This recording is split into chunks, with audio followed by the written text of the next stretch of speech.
வணக்கம் நண்பர்களே. கேள்விக்கென்ன பதில் நிகழ்ச்சியில் உங்கள் அனைவரையும் சந்திப்பதில் மகிழ்ச்சி. ஜனாதிபதி தேர்தல் குறித்த பரபரப்புகள் எல்லா இடமும் கேட்க தொடங்கியிருக்கு. எல்லா செய்திகளை பார்த்தாலும் ஜனாதிபதி தேர்தல் நடக்குமா நடக்காதா என்ற விவாதங்கள்லாம் நடந்து கொண்டிருக்கு. அதோட தமிழர் பரப்பில் தமிழ் ஜனாதிபதி வேட்பாளர் குறித்த செய்திகளும் எல்லா இடமும் பேசப்பட்டு கொண்டிருக்கு. இந்நிலையில் ஜனாதிபதி தேர்தல் தொடர்பான விழிப்புணர்வை ஏற்படுத்தும் முகமாக இந்த நேர்காணலை நாங்கள் செய்திருக்கிறோம். இந்த நேர்காணலில் எங்களோடு கலந்து கொண்டிருப்பவர் முன்னாள் தேர்தல்கள் ஆணையாளர் நாயகமும் முன்னாள் தேர்தல் ஆணைக்குழுவின் உறுப்பினருமாகிய MM முகமட் அவர்கள் இணைந்திருக்கிறார். ஜனாதிபதி தேர்தலுக்கான வேட்புமனு தாக்கல் யாரால வெளியிடப்பட வேண்டும், ஜனாதிபதி தேர்தலுக்கான திகதி யாரால தீர்மானிக்கப்படும்? உண்மையில் இலங்கையிலே ஜனாதிபதி தேர்தல் 5 ஆண்டுகளுக்கு ஒரு முறை நடாத்தப்பட வேண்டும் என்று இலங்கை சன்னாயக சோசலிச குடியரசின் அரசியல் அமைப்பிலே கூறப்பட்டிருக்கிறது. ஜனாதிபதி தேர்தல் நடாத்தப்படுகின்ற பொழுது பின்பற்றப்படுகின்ற சட்டங்கள் 2 சட்ட மூலாதாரங்களிலே உள்ளடக்கப்பட்டுள்ளமை யாவரும் அறிந்த விடயம். ஒன்று, இலங்கை சன்னாயக சோசியலிச குடியரசின் அரசியல் அமைப்பு. அடுத்தது 1981ஆம் ஆண்டின் 15ஆம் இலக்க ஜனாதிபதி தேர்தல்கள் சட்டம். இந்த அரசியல் அமைப்பிலே குறிப்பிடப்பட்டிருக்கின்ற முக்கியமான விடயம் யாதெனில், ஒரு ஜனாதிபதியின் பதவிக்காலம் முடிவடைவதற்கு 1 மாதத்துக்கு குறையாததும் 2 மாதங்களுக்கு மேற்படாததுமான காலப்பகுதிக்குள் ஜனாதிபதி தேர்தல் நடாத்தப்பட வேண்டும் தேர்தல் ஆணைக்குழுவினால் என்று கூறப்பட்டிருக்கிறது. இதன் அடிப்படையில் 2019ஆம் ஆண்டு நவம்பர் 16ஆம் தேதி நடைபெற்ற ஜனாதிபதியின் பதவிக்காலம் அதனுடைய தேர்தல் முடிவுகள் அறிவிக்கப்பட்ட நவம்பர் 17ஆம் தேதியில் ஆரம்பித்து எதிர்வரும் 2024 நவம்பர் 17ஆம் தேதியுடன் முடிவடைய இருக்கிறது. இதற்கு 1 மாதத்துக்கு முந்தைய காலம் என்று கூறப்பட்டால் எதிர்வரும் அக்டோபர் 17ஆம் தேதி ஆகும். 2 மாதங்களுக்கு கூடிய காலம் என்று முற்பட்ட காலம் என்று கூறப்பட்டால் அது எதிர்வரும் செப்டம்பர் 17ஆம் தேதி. எனவே எதிர்வரும் 2024ஆம் ஆண்டு செப்டம்பர் 17ஆம் தேதிக்கும் அக்டோபர் 17ஆம் தேதிக்கும் இடையில் உள்ள ஒரு நாளிலே தேர்தல் கட்டாயம் நடாத்தப்பட வேண்டும். எங்களுக்கு தெரியும், எந்த தேர்தலும் ஒரு பொது விடுமுறை தினத்தன்று நடாத்தப்படக்கூடாது என்ற வகையிலே பொது விடுமுறை தினம் அல்லாத ஏதாவது ஒரு தினத்திலே அந்த செப்டம்பர் 17க்கும் அக்டோபர் 17க்கும் இடையிலே வருகின்ற காலப்பகுதிக்குள் கட்டாயம் தேர்தலை நடாத்த வேண்டிய கடப்பாடு தேர்தல் ஆணைக்குழுவுக்கு இருக்கிறது. முக்கியமான கேள்வி, ஜனாதிபதியாக வர வேண்டியவர் கொண்டிருக்க வேண்டிய தகுதிகள் என்ன? முக்கியமாக ஜனாதிபதி வேட்பாளர் ஒருவர் ஏற்கனவே பாராளுமன்ற உறுப்பினராக தெரிவு செய்யப்படுவதற்கு இருக்க வேண்டிய தகைமைகள் எவை என அரசியலமைப்பின் 91ஆம் உறுப்புரையிலே கூறப்பட்டிருக்கிறது. அந்த அனைத்து தகைமைகளும் அவருக்கு கட்டாயம் இருக்க வேண்டும். அதில் அவர் ஒரு பாராளுமன்ற உறுப்பினராக தெரிவு செய்யப்படுவதற்கான தகைமைகள் அனைத்தும், அதாவது ஒரு இலங்கை பிரஜையாக இருக்க வேண்டும், இரட்டை பிரஜையாக இருக்கக்கூடாது, அதே போல ஏற்கனவே கூறப்பட்டிருக்கின்ற பல தகைமை இனங்கள் இருக்கின்றன, அவற்றுக்கு உட்படாதவராக இருக்க வேண்டும் என்று கூறப்பட்டது. அதற்கு மேலதிகமாக ஏற்கனவே இவர் 2 முறைக்கு மேல் 2 முறை ஜனாதிபதியாக கடமையாற்றிய ஒருவராக இருக்கக்கூடாது. அவ்வாறா ஒருவருக்கு போட்டியிட முடியாது. ஒருவருக்கு 2 முறை மாத்திரமே இலங்கையில் ஜனாதிபதியாக இருக்க முடியும். அடுத்தது, அவர் 30 வயதுக்கு குறைந்தவராக இருக்கவும் கூடாது, 30 வயதுக்கு மேற்பட்டவராக இருக்க வேண்டும். இது மிக முக்கியமான நிபந்தனைகளாக கொள்ளப்படுகின்றது. அதற்கு மேலதிகமாக ஏற்கனவே கூறப்பட்டிருக்கின்ற விதத்திலே அவர் பாராளுமன்ற உறுப்பினராக தெரிவு செய்யப்படுவதற்கான அனைத்து தகைமைகளை கொண்டவராகவும் இருக்க வேண்டும். இதற்கு மேலதிகமாக ஒருவர் ஜனாதிபதியாக இருந்த பொழுது அரசியலமைப்பு 38 2ஆம் உறுப்புரையின் கீழ் ஒரு குற்றப்பிரேரணை அவர் மீது சுமத்தப்பட்டு பாராளுமன்றத்திலே அது 3/2 வாக்குகளால் நிறைவேற்றப்பட்டு அதன் பின்னர் மக்கள் தீர்ப்பினாலும் அது உறுதிப்படுத்தப்பட்டிருந்து அவர் பதவியிலிருந்து அகற்றப்பட்டிருந்தால் அத்தகைய ஒரு ஜனாதிபதிக்கும் இந்த ஜனாதிபதி தேர்தலில் போட்டியிட முடியாது. ஏனைய அனைத்து பாராளுமன்ற உறுப்பினராவதற்கான தகைமையுள்ள அனைவருக்கும் போட்டியிட முடியும். அதாவது ஜனாதிபதி வேட்பாளராக போட்டியிடுகின்றவர்கள் இரண்டு வகையைச் சேர்ந்தவர்களாக இருக்க முடியும். ஒன்று கட்சி வேட்பாளராக இருக்க முடியும், அடுத்தவர் சுயேட்சை வேட்பாளராக அல்லது யாராவது ஒரு பதிவு செய்யப்பட்ட வாக்காளரினால் பிரேரிக்கப்பட்ட ஒருவராக இருக்க வேண்டும். உங்களுக்கு தெரியும், அங்கீகரிக்கப்பட்ட அரசியல் கட்சி ஒன்றை சேர்ந்த வேட்பாளராக இருந்தால் அவரை அந்த கட்சியின் செயலாளர் பிரேரிப்பார், அவர் தான் பெயர் குறித்து நியமனம் செய்வார். அதே போன்று ஒரு சுயேட்சை வேட்பாளராக இருந்தால் அவரை பதிவு செய்யப்பட்டுள்ள எவரேனும் ஒரு வாக்காளருக்கு முடியும் அவரை பிரேரிப்பது.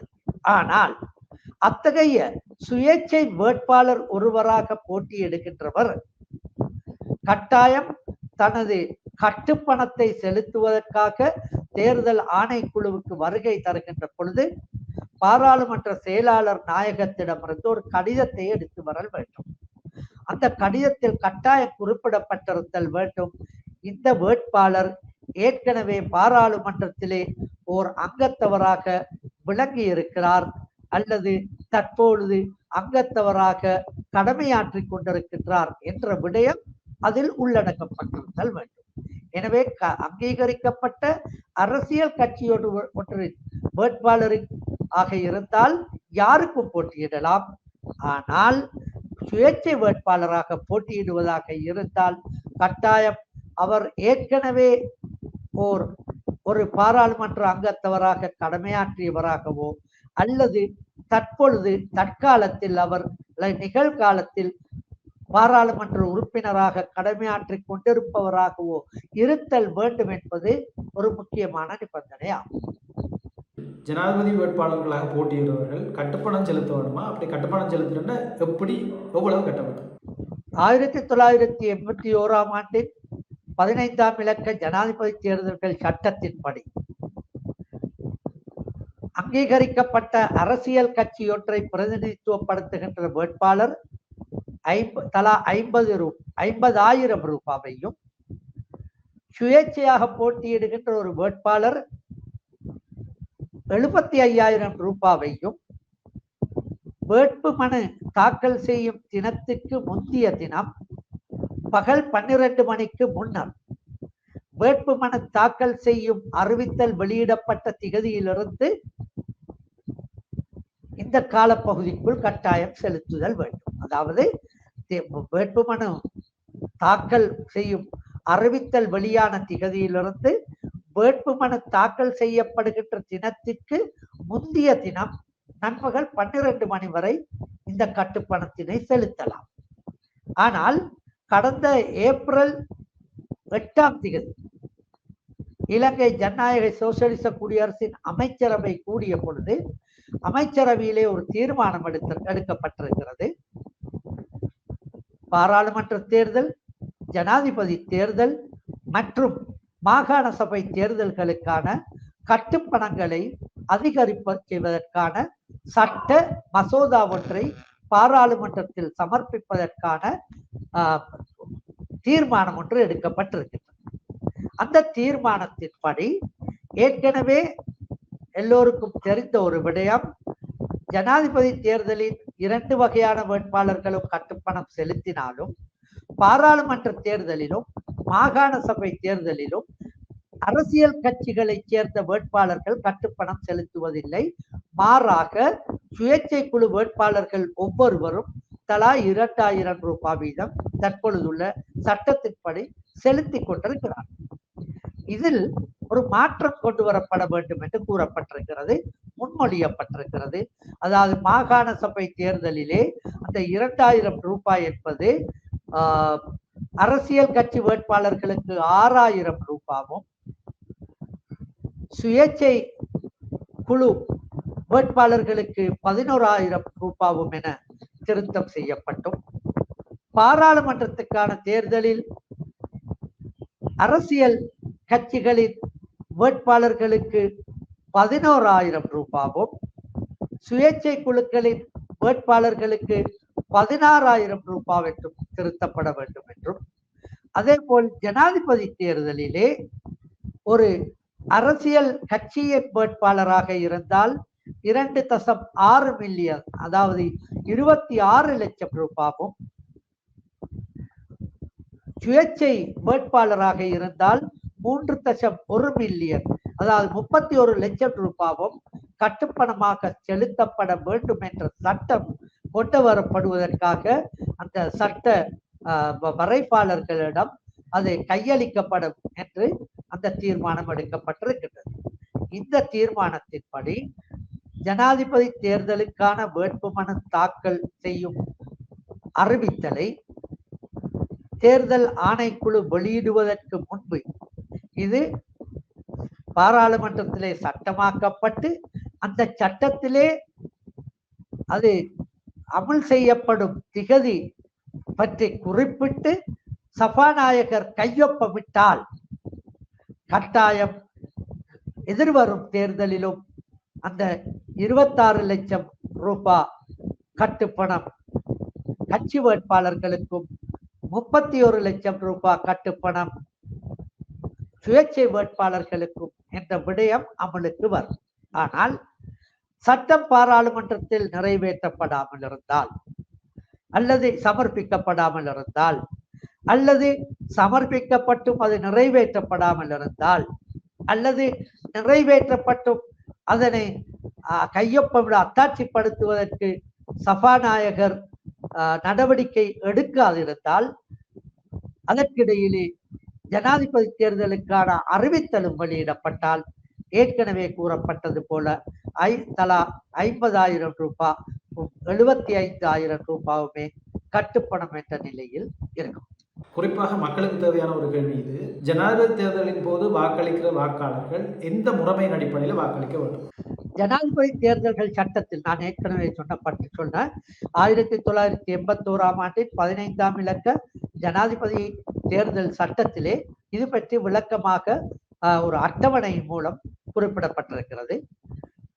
ஜனாதிபதி தேர்தலிலே போட்டியிடுகின்ற வேட்பாளர் இருவராக மாத்திரம் இருந்தால், ஏற்கனவே சொன்னேன், ஒருவராக இருந்தால் போட்டியின்றி அவர் தெரிவு செய்யப்படுவார்.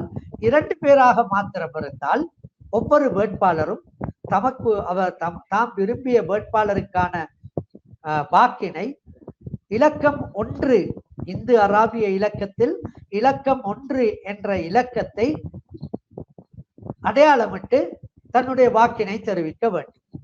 அவ்வாறு 1 என்ற இலக்கத்தை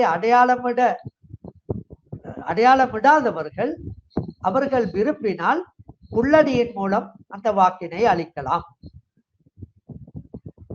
ஆனால் 3 வேட்பாளர்கள் போட்டியிடுகின்ற பொழுது அங்கு ஒவ்வொரு வாக்காளருக்கும் தான் விரும்பிய வேட்பாளருக்கான வாக்கினையும் மற்ற 2 வேட்பாளர்களில் எவரேனும் ஒருவருக்கு தான் விரும்பினால் ஒரு விருப்பினையும் அடையாளமிட சட்டத்திலே அனுமதி அளிக்கப்பட்டிருக்கிறது.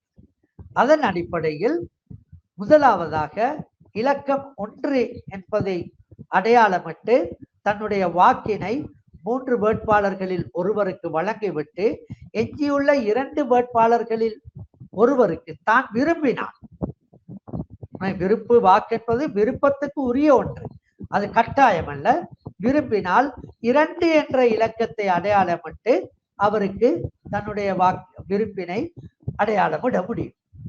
அதற்கு மேல் விருப்புகளை அடையாளமிடுவதற்கு அனுமதி இல்லை. அடையாளமிட்டாலும் அது கருத்தில் கொள்ளப்பட மாட்டாது.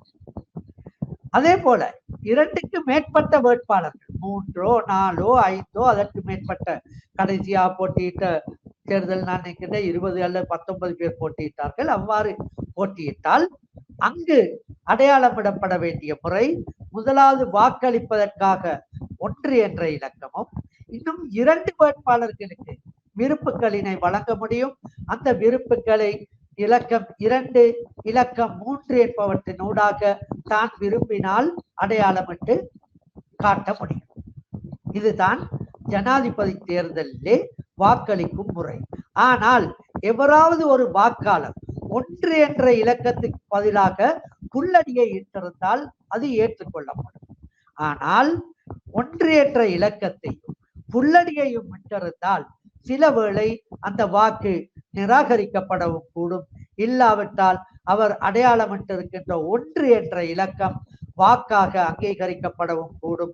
இது அந்தந்த வாக்கெண்ணும் நிலையங்களில் அந்தந்த பிரதான வாக்கெண்ணும் அலுவலர்களுக்கு வழங்கப்பட்ட உள்ள தற்றுணிப்பு அதிகாரத்தின் அடிப்படையிலே அந்த முடிவு எடுக்கப்படும். அந்த முடிவினை சட்டத்திலே கூறப்பட்டிருக்கின்றது. ஒரு வாக்குச்சீட்டை நிராகரிப்பதற்கு ஒரு வாக்கெண்ணும் அலுவலர் எடுத்த தீர்மானத்தை உயர் நீதிமன்றத்தில் வழக்குகளிலே கூட அவரிடம் வினவ முடியாது. அவ்வாறு விட முடியாது என்பதற்கு காரணம், அவர் திடீர் என்று எடுக்கின்ற முடிவு, அந்த இடத்திலே எடுக்கின்ற முடிவை பின்னால் அலசி ஆராய்ந்து ஏன் எடுத்தீர்கள், எதற்காக எடுத்தீர்கள் என்று வினவுவது பொருத்தமற்றது என்பதனாலும் அவருக்கு அளிக்கப்பட்டிருக்கின்ற தற்றுணிப்பு அதிகாரத்துக்கு அது புத்தகமாக அமையும் என்பதனாலும் சட்டம் அத்தகைய ஒரு ஏற்பாட்டை கொண்டு வந்திருக்கிறது. இந்த வகையிலே அந்த வாக்களித்தால், அதாவது 1 என்ற இலக்கத்தையும் புல்லடியையும் இரண்டையும் ஒரே வாக்குச்சீட்டிலே வழங்கியிருந்தால் அந்த 1 என்ற இலக்கத்துக்கான வாக்கு பெரும்பாலும் ஏற்றுக்கொள்ளப்படக்கூடியதாக இருக்கிறது. ஜனாதிபதி ஒருவர் எவ்வாறு தெரிவு செய்யப்பட்டு பிரகடனப்படுத்தப்படுவார்? ஜனாதிபதி ஒருவர் தெரிவு செய்யப்படுகின்ற முறை உண்மையில் இலங்கையிலே இருக்கின்ற முறை உலகத்திலே மிக அரிதான ஒரு முறை.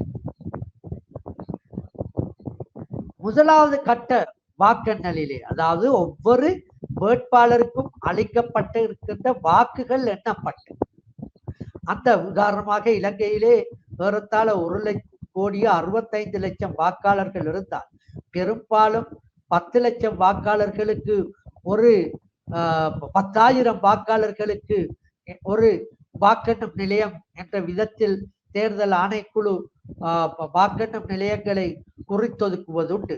அவ்வாறு இருந்தால் 1600க்கு மேற்பட்ட வாக்கெண்ணும் நிலையங்கள் நாடெங்கிலும் இருக்கும். அந்த வாக்கெண்ணும் நிலையங்களிலிருந்து குறித்த ஒவ்வொரு வேட்பாளருக்கும் கிடைத்திருக்கின்ற வாக்குகள் தெரிவத்தாட்சி மாவட்ட தெரிவத்தாட்சி அலுவலர்களுக்கு அறிவிக்கப்பட்டு அவர்கள் ஊடாக தேர்தல் ஆணைக்குழுவுக்கு அறிவிக்கப்பட்டு தேர்தல் ஆணைக்குழு ஒவ்வொரு தேர்தல் தொகுதி சார்பாகவும் ஒவ்வொரு வேட்பாளரும் பெற்றிருக்கின்ற வாக்குகளின் எண்ணிக்கை தொடர்பான அறிவித்தலை உத்தியோகபூர்வமாக ஊடகங்களின் ஊடாக வெளியிட்டு முடிகள் அடைகின்ற பொழுது ஒவ்வொருவரும் பெற்றிருக்கின்ற வாக்குகளின் விழுக்காடு அல்லது சதவீதம் கணிப்பிடப்படும். அளிக்கப்பட்டிருக்கின்ற மொத்த செல்லுபடியான வாக்குகளில் எவரேனும் ஒரு வேட்பாளர் 50% வாக்குகளையும் இன்னும் ஒரு வாக்கினையும் பெற்றால் அவர் இலங்கையின் ஜனாதிபதியாக முதல் கட்ட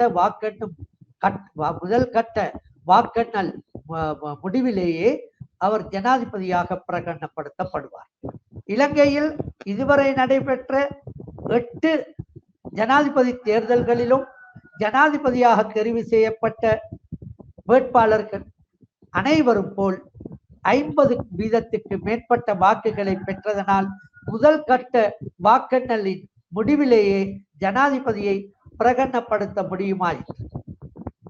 நான் நினைக்கின்றேன் 1994 ஆண்டு ஜனாதிபதியாக தெரிவு செய்யப்பட்ட திருமதி சந்திரிகா பண்டாரநாயக்க குமாரதுங்க அவர்கள்தான் இலங்கையில் இதுவரை நடைபெற்ற அனைத்து ஜனாதிபதி தேர்தல்களிலும் அதி கூடுதலான வாக்களிப்பு சதவீதமான 62.27 என்ற சதவீதத்தினை பெற்று ஜனாதிபதியாக தெரிவு செய்யப்பட்டார்.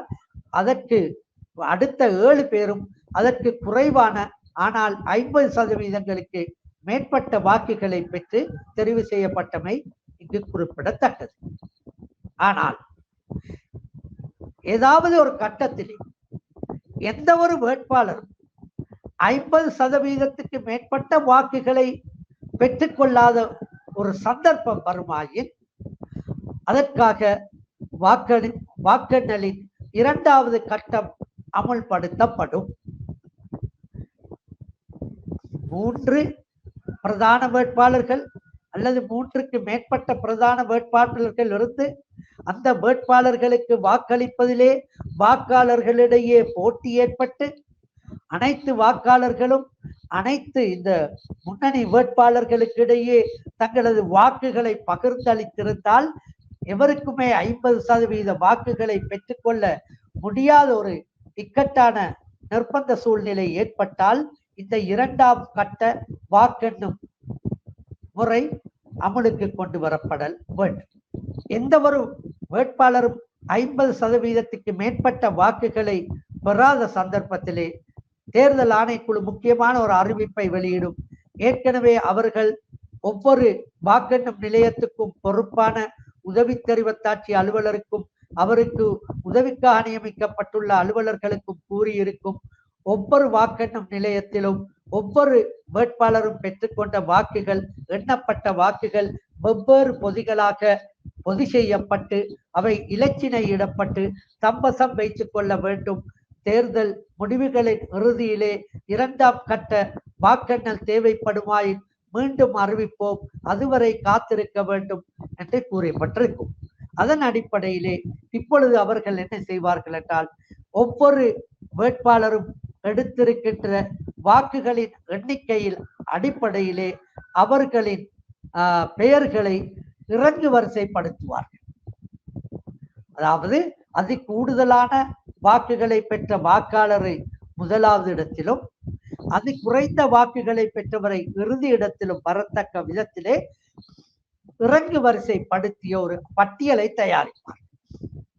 அந்த பட்டியலிலே முதல் 2 இடத்திலும் உள்ள 2 வேட்பாளர்களையும் ஒரு அணியாகவும் 3ஆவதிலிருந்து இறுதி வேட்பாளர் வரையிலான மற்றையவர்களை 2வது அணியிலும் சேர்த்து 2 அணிகளாக பிரிப்பார்கள். முதல் இருவருக்கும் பெயரிடப்படுகின்ற பெயர் போட்டியில் தொடர்ந்தும் நிலைத்திருக்கும் வேட்பாளர்கள். தமிழிலே அவ்வாறு அழைப்பார்கள். ஆங்கிலத்திலே ரிமைனிங் கேண்டிடேட்ஸ் என்று சொல்வார்கள். சகோதர அரச கர்ம மொழியிலே அவர்கள் அதனை தரங்கே தவதுரடன் ரதீசிட்டின் அபேட்சகர் என்ற பெயரிலே அழைப்பார்கள். 2வது அணியினை, அதாவது 3ஆவதிலிருந்து இறுதி வேட்பாளர் வரையிலான அந்த வேட்பாளர்கள் கொண்ட பட்டியலுக்கு அவர்கள் தான் கூடுதலாக இருப்பார்கள். அவர்களுக்கு பெயர் போட்டியிலிருந்து நீக்கப்பட்ட வேட்பாளர்கள். அவர்கள் இந்த கட்டத்திலிருந்து போட்டியிலிருந்து நீக்கப்படுகிறார்கள். ஆங்கிலத்திலே எலிமினேட்டட் கேண்டிடேட்ஸ் என்று சொல்வார்கள். சகோதர அரச கர்ம மொழியிலே அவர்களுக்கு பெயர் தரங்கேன் இவத்கரணலத அபேட்சையா. இந்த 2 அணிகளாக பிரித்து விட்டு இப்பொழுது தேர்தல் ஆணைக்குழு அறிவிப்பை வெளியிடும். 2வது கட்ட வாக்கெண்ணல் ஆரம்பிக்கப்பட போகின்றது. அந்தந்த வாக்கெண்ணும் நிலையங்களில் கடமையாற்றிக் கொண்டிருந்த அனைத்து அலுவலர்களும் அவற்றில் கண்காணிப்பு நடவடிக்கைகளில் ஈடுபட்ட அனைத்து வாக்கெண்ணும் முகவர்களும் அதே போன்று உள்ளூர் கண்காணிப்பாளர்களும் உடனடியாக அந்தந்த வாக்கெண்ணும் நிலையங்களுக்கு அறிக்கையிடுமாறு கேட்டுக்கொள்வார்கள். அறிக்கையிட்டதற்கு பிறகு, அறிக்கையிட்டாலும் இல்லாவிடாவிட்டாலும் அங்குள்ள அலுவலர்கள் தேர்தல் ஆணைக்குழு அறிவிக்கின்ற நேரத்திலே தங்களுடைய வாக்கெண்ணும் பணிகளை ஆரம்பிப்பார்கள். முதல் 2 வேட்பாளர்களினதும், அதாவது போட்டியில் தொடர்ந்தும் இருக்கின்ற வேட்பாளர்களின் அந்த பொதிகள் எந்த விதத்திலும் அவிழ்க்கப்பட மாட்டாது. அவை புறத்தொதுக்கப்படும், பக்கத்திலே வைத்துக் கொள்ளப்படும்.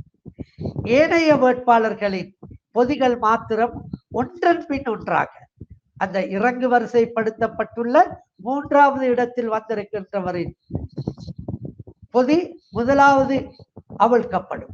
அதில் உள்ள வாக்குகள் எடுக்கப்படும். உங்களுக்கு தெரியும், அதில் உள்ள வாக்குகள் அனைத்தும் அந்த 3வது இடத்திலே வந்திருக்கின்ற வேட்பாளருக்கு வழங்கப்பட்ட வாக்குகளாகும். அந்த வாக்குகளை, அந்த வாக்குச்சீட்டுகள் ஒவ்வொன்றாக பரிசீலிக்கப்படும்.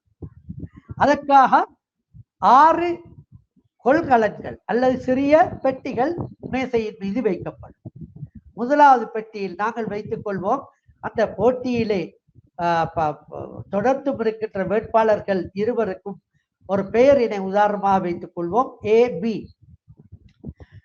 ஏ என்ற வேட்பாளருக்கு கிடைத்த இரண்டாவது விருப்புகளை இடுவதற்கு ஒரு பெட்டி, ஏ என்ற வேட்பாளருக்கு கிடைத்த மூன்றாவது விருப்புகளை இடுவதற்கு ஒரு பெட்டி, பி என்ற வேட்பாளருக்கு கிடைத்த இரண்டாவது விருப்புகளை இடுவதற்கு இன்னொரு பெட்டி, பி என்ற வேட்பாளருக்கு கிடைத்த மூன்றாவது விருப்புகளை இடுவதற்கு மற்றொரு பெட்டி.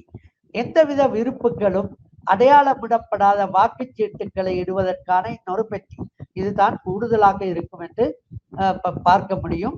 ஏனென்றால் பெரும்பாலான தோல்வி அடைகின்ற வாக்காளர்களுக்கு வாக்களிக்கின்றவர்கள் விருப்புகளை வழங்குவது மிக குறைவு. அடுத்ததாக விருப்புகள் நிராகரிக்கப்பட்ட வாக்கு, அதாவது விருப்பு அடையாளமிடப்பட்டிருந்தாலும் அந்த அடையாளமிடப்பட்ட விருப்புகள் இந்த இரண்டு பேர் ஏ அல்லது பி என்பவர்களுக்கு அடையாளமிடப்படாத விருப்புகளாக இருந்தால் அவை இந்த பெட்டியில் இடப்படும். கடைசியாக நிச்சயமற்ற விருப்புகளை அடையாளமிடுவதற்கான வாக்குச்சீட்டுகள். அவர் விருப்பு அடையாளமிட்டிருக்கிறார், ஆனால் அவர் யாருக்கு அடையாளமிட்டார் என்பது சரியாக புரிய முடியாமல் இருக்கிறது. இருவருக்கும் இடையிலே புள்ளடி இடப்பட்டிருக்கிறது. அப்படிப்பட்ட வாக்குச்சீட்டுகள் அல்ல 2 அல்லது 3 இலக்கம் இடப்பட்டிருக்கிறது. அந்த வாக்குச்சீட்டுகள் இந்த 6வது பெட்டியில் போடப்படும். இப்பொழுது பார்ப்போம். மூன்றாவது அந்த வேட்பாளருடைய முதலாவது வாக்குச்சீட்டை எடுத்து பார்த்தால் அவருடைய வாக்குச்சீட்டில் வாக்களிக்கப்பட்டிருக்கிறது. அவருக்கு இரண்டாவது விருப்பு ஏ என்பவருக்கு வழங்கப்பட்டிருக்கிறது. உடனடியாக அந்த வாக்குச்சீட்டு ஏயுடைய இரண்டாவது விருப்புக்குரிய முதலாவது பெட்டியில் இடப்படும். அடுத்த எடுத்து பார்த்தார்கள். இரண்டாவது விருப்பு தோல்வி அடைந்த மற்றொரு வேட்பாளருக்கு வழங்கப்பட்டிருக்கு. 4வது 5வது அல்லது 6வது வந்த வேட்பாளருக்கு வழங்கப்பட்டிருக்கிறது. ஆனால் அப்பொழுது 3ஐ பார்ப்பார்கள். ஏனென்றால் இது செல்லுபடியற்ற ஒரு 2 வழங்கப்பட்டிருக்கு.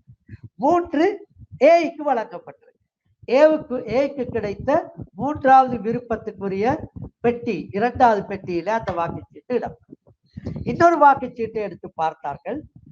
இரண்டாவது விருப்பு பிக்கு வழங்கப்பட்டிருக்கு. மூன்றாவது பெட்டியான பிக்கு கிடைத்த இரண்டாம் விருப்புகள் என்ற வாக்குச்சீட்டு பெட்டியிலே அது இடப்படும். 4வது எடுத்து பார்த்தார்கள். இரண்டாவது வழங்கப்பட்டிருக்கு தோல்வி அடைந்த மற்றொருவருக்கு 3 வழங்கப்பட்டிருக்கிறது. பிக்கு கிடைத்த மூன்றாவது விருப்புகள் என்ற பெட்டியில் இடப்படும். ஒரு வாக்குச்சீட்டு வருகிறது. இதுதான் பெரும்பாலானவையாக இருக்கும். இந்த மூன்றாவது நபருக்கு வாக்களிக்கப்பட்டிருக்கிறது, ஆனால் எந்த விருப்பம் அடையாளமிடப்படவில்லை. நோ பிரிஃபரன்ஸ் என்ற விருப்புகள் அற்ற வாக்குச்சீட்டு. இன்னொன்று வருகிறது. 2ஐயும் அடையாளமிட்டிருக்கிறார்கள், 3ஐயும் அடையாளமிட்டிருக்கிறார்கள். 2ம் தோல்வி அடைந்த வாக்காளர்களுக்கு. எனவே நிராகரிக்கப்பட்ட விருப்புகள் RP ரிஜெக்டட் பிரிஃபரன்ஸ் என்ற அந்த பெட்டியில் 5வது பெட்டியில் இடப்படும். இன்னொன்று இருக்கிறது. 2 ஏக்கும் பிக்கும் இடையிலே அடிச்சிருக்கிறார் 2. ஏக்கும் இல்ல பிக்கும் இல்ல, நிச்சயமற்ற விருப்பு 6வது பெட்டியிலே இடப்படும்.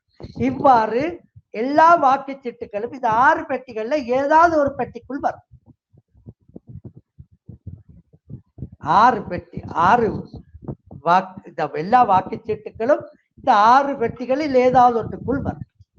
வந்ததற்கு பிறகு இதனுடைய மொத்தத்தை பார்த்தால் ஏற்கனவே அந்த மூன்றாவது வேட்பாளருக்கு வழங்கப்பட்டிருந்த வாக்குகளின் எண்ணிக்கைக்கு சமமாக வேண்டும்.